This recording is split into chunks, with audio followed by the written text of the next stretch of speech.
Hello friends hello friends good afternoon. Welcome to knowledge is fun YouTube channel. आज हम बात करने वाले हैं bar bending schedule of beam. ठीक है, तो bar bending schedule of beam कैसे निकालते हैं इसका सिंपल एंड बहुत ही इजी वे में मैंने बताया है आप लोगों के लिए।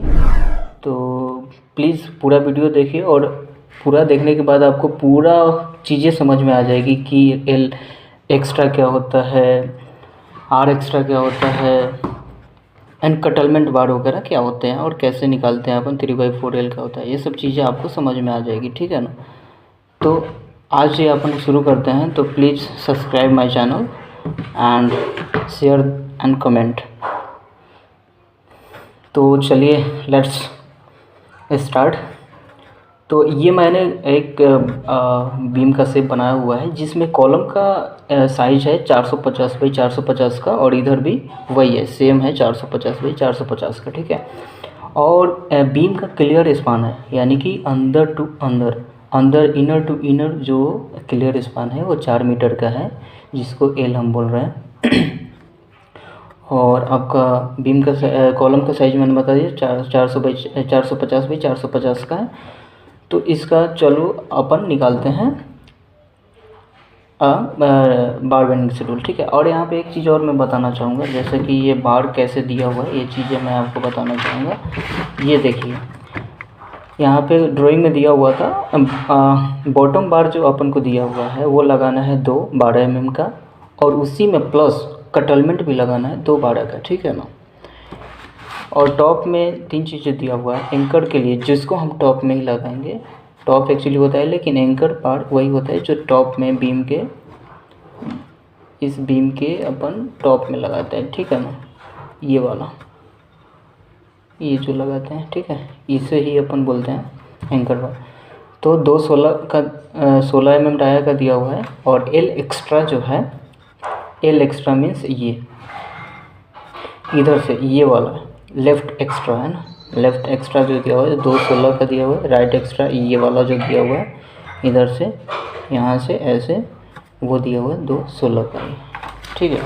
तो आइए अब अपन यहाँ से स्टार्ट करते हैं, टॉप बार का जो भी है स्टार्ट करते हैं। तो बीम नंबर 1 है, ये बीम नंबर 1 है और इसका साइज है, बीम का साइज है 230x450, विड्थ है 230 और डेप्थ है आपका 450, ठीक है। जिसमें ये बॉटम बार हो गया जो कि 12 mm का है और ये 16 mm का 2 है। ये जो दिया हुआ है ये आप कटलमेंट देख रहे होगे, है ना। जो फ्रंट व्यू अपन देखते हैं वो है, बीम को काटिंग करके इस साइड से देखना है ना। तो टॉप बार 2/16 का दिया हुआ है, तो उसका कटिंग लेंथ निकालने के लिए बेसिकली कुछ नहीं करना होता, बस इतना करना होता है कि अगर आप उसका पूरा ले लो, शेप बना लो टॉप बार का, है ना। ये टॉप बार हो गया आपका, शेप बन गया बीम का पूरा। इसमें अब अगर कॉलम का शेप कितना है, क्या साइज है, उसको आप अपने अंडरस्टैंडिंग के लिए बना सकते हो। आपको लोगों के लिए मैंने बनाया है कि ये कॉलम मान लीजिए हमारा ये 450 का है, ये 450 का है, ठीक है ना। इतना मैंने ये निकाल दिया। तो ये आप लोगों को समझाने के लिए मैंने किया हुआ है। यहाँ पर कॉलम का ये पार्ट ऐसे शो कर दिया है, ठीक है ना। अगर आप चाहो तो करो, नहीं तो मत करो, कोई दिक्कत नहीं है। अगर आप मतलब अंडरस्टैंड करके आप बना सकते हो तो इसको करने की कोई ज़रूरत नहीं, बस आपको समझाने के लिए ही मैंने इस पार्ट को इतना कॉलम की तरह शो किया है, ठीक है। तो ये आप देख रहे होगे 410 मैंने लिखा हुआ है, ठीक है। ये 410 जो है ये क्यों लिखा हुआ है, आप बोलो कि आप तो मतलब 450 था कॉलम का साइज, तो 410 क्यों लिखा है। 410 इसलिए मैंने लिखा है क्योंकि इसमें से 450 - 40 mm कॉलम का कवर माइनस किया है, तो 410 आया, ठीक है, दोनों तरफ, ठीक है। तो ये 410 हो गया। उसके बाद ये जो हमारा ये 340 और 340 जो एल बेंड करवाए हैं, ये आया है कहाँ से, ये भी मैं बता दूँ आपको। आपको ये डाउट होगा कि हम 300 भी तो रख सकते हैं एल, है ना, 340 ही आपने क्यों रखा है। तो यहाँ पे देखिए दोस्तों, मेरे दोस्त, क्या है कि डेवलपमेंट लेंथ हर एक ड्राइंग में दिया रहता है, ठीक है ना। डेवलपमेंट लेंथ दिया रहता है, कहीं कहीं नहीं दिया होगा तो वो अपना नहीं दिया रहता है तो 53D ऐसे कंप्रेशन जोन के लिए रहता है, और ग्रेड ऑफ कंक्रीट के लिए अलग अलग दिया रहता है। PDF है, मैं शेयर आप लोगों के साथ कर दूंगा, तो वो रहता है। तो 53 इंटू डाया बारह होता है, तो 53 इंटू 16 का मान लीजिए है, तो 854 कुछ आता है ऐसा। तो वो मतलब नहीं दिया रहेगा तो अपन ये अकॉर्डिंग टू IS कोड के हम ये देखते हैं। अदरवाइज दिया रहेगा ड्राइंग में, तो हमारे जैसे ड्राइंग में, रेलवे के ड्राइंग में दिया हुआ है 750, तो 750 में से 410 माइनस करेंगे, जितना भी आएगा उतना हम एल बैंड अप के लिए यूज़ कर लेंगे। ठीक है, एल बैंड के लिए यूज़ कर लेंगे। तो ये एल बैंड के लिए मैंने यूज कर लिया है। तो अब देखिए, अब डेवलपमेंट लेंथ, अब आपको मैं बता रहा हूँ डेवलपमेंट लेंथ यहाँ से लेकर के इस पार्ट से, नहीं दिख रहा है ना, इस पार्ट से यहाँ तक होता है।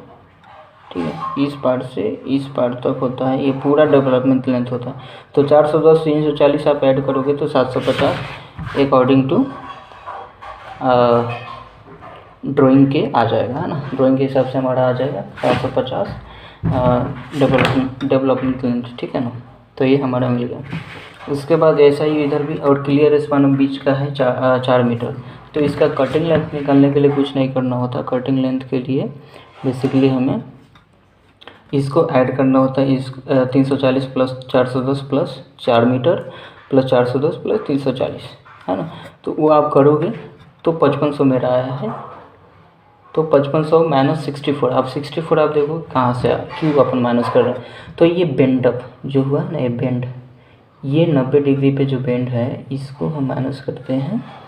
ठीक है, तो यहाँ पे देखिए 2 इंटू बेंड कितना है, 2 बेंड है, तो 2 इंटू 2D, 90 डिग्री के लिए 2D लेते हैं। ठीक है, तो 2 इंटू बार कितने का है, 16 mm का, 16 में 32 में 64, 64।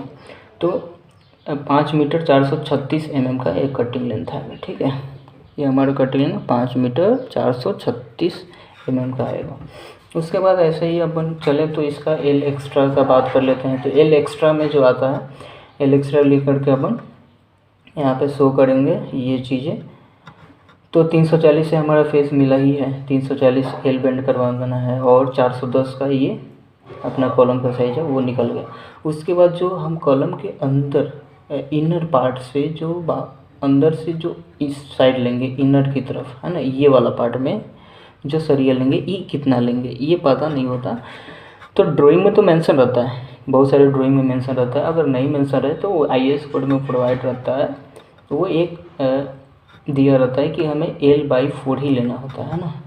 तो L/4 अपन इसके क्लियर स्पान का लेते हैं। ठीक है, तो 0.25 हो जाता है। तो 4000 mm इंटू 0.25 मल्टीप्लाई करते हैं तो 1000 mm आ जाता है। तो ये जो है कॉलम के इस फेस से, अंदर के फेस से जो अंदर जाएगा, इस फेस से अंदर जाएगा जो सरिया, वो कितना होगा, तो 1000 mm होगा। ठीक है, तो इसको कटिंग लेंथ के लिए इसको ऐड करके उसमें से जो बेंडअप है, बेंडअप डिडक्शन कर देंगे। ठीक है ना, बेंड डिडक्शन कर देंगे तो वही हमारा कटिंग लेंथ आ जाएगा।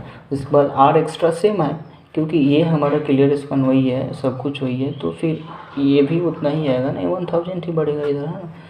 तो कटिंग लेंथ भी इसका सेम आएगा, आर एक्स्ट्रा और एल एक्स्ट्रा का कटिंग लेंथ सेम आएगा। उसके बाद हम बात कर लेते हैं बॉटम बार की। बॉटम बार 12 mm का दिया हुआ है। ठीक है, बॉटम में जो बार दिया हुआ है वो 2 है 12 का। तो कटिंग लेंथ सेम आएगा, वैसे ही शेप बनाएंगे, बस शो कर देंगे कि हमारा जो बॉटम का बार रहेगा उसका एल कहाँ जाएगा, ऊपर जाएगा। ठीक है, तो 340 ये हमारा एल रहेगा, 410 ये कॉलम का साइज है, कवर माइनस करके, है ना, और क्लियर स्पान 4 मीटर है। कटिंग लेंथ वही आ जाएगा 5500 माइनस इसमें से 48 करेंगे। 48 क्यों करेंगे, जैसा कि मैंने बताया था 2 इंटू 2D, तो 2 इंटू डाया क्या है, डाया 12 mm का है, 12 गुना 24, 24 गुना 48, 48 माइनस करेंगे तो 5 मीटर 452 mm का कटिंग लेंथ आ रहा है। तो इतना का सरिया हम कटवा लेंगे। देन आफ्टर इसका कटलमेंट बार के लिए अपन बात करें तो कटलमेंट बार भी दिया हुआ है 2 बार का। तो कटलमेंट बार बेसिकली ऐसे अपन प्रोवाइड करवाते हैं, ठीक है। शेप आपको देख पा रहे होंगे, है ना। तो ये चीज़ें हो गई आपकी, है ना। तो कटलमेंट बार के लिए ड्राइंग में मेंशन रहता है ना, कि हमें कितना कटलमेंट बार देना है उसके क्लियर स्पान का। तो 3/4L लेते हैं हम कटलमेंट के लिए उसके क्लियर स्पान का। तो 0.75 आता है, तो 4000 इंटू 0.75, तो 3000 आपका ये कटलमेंट बार लगेगा, ठीक है। यानी 3 मीटर का हमें कटवाना पड़ेगा कटलमेंट बार। तो ये चीज़ें आ जाती है। अब इसका कैलकुलेशन, अब BBS मतलब क्वांटिटी, BOQ यानी कि आप स्टील की क्वांटिटी निकालते हो कि इस एक बीम में कितना लगने वाला है, ठीक है। एक बीम में कितना लगने वाला है, तो उसके लिए आप इजीली अब इसको मल्टीप्लाई कर दो। जो भी आपका कटिंग लेंथ है, कितना सरिया लगा, मान लो टॉप में 2 लग रहा है ना, इसमें 2 4 लग रहा है, फिर बॉटम में 2 लग रहा है 12 का, तो इसका कटिंग लेंथ से मल्टीप्लाई कर दोगे, है ना, तो वो आ जाएगा।